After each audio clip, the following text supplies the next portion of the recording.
Hyderabad bullet train హబ్గా మారబోతోందని BJP రాష్ట్ర అధ్యక్షుడు రామచంద్రరావు పేర్కొన్నారు.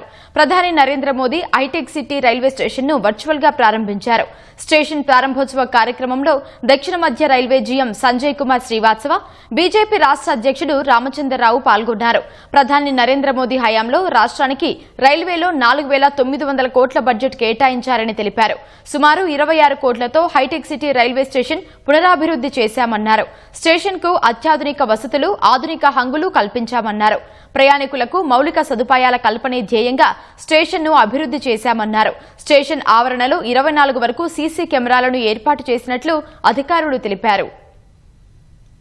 మన తెలంగాణ రాష్ట్రంలో 41 స్టేషన్లకు ఈరోజు ఆధునీకరణ చేసి మోడర్నైజ్ చేసి ఎయిర్పోర్ట్ లాంటి ఒక స్టేషన్స్ అంటే ఎయిర్పోర్ట్ ఎట్లయితే ఉండేవో అంతకన్నా ఒక సుందరీకరణ చేసినటువంటి స్టేషన్స్ ఈరోజు మనం చూసినాం.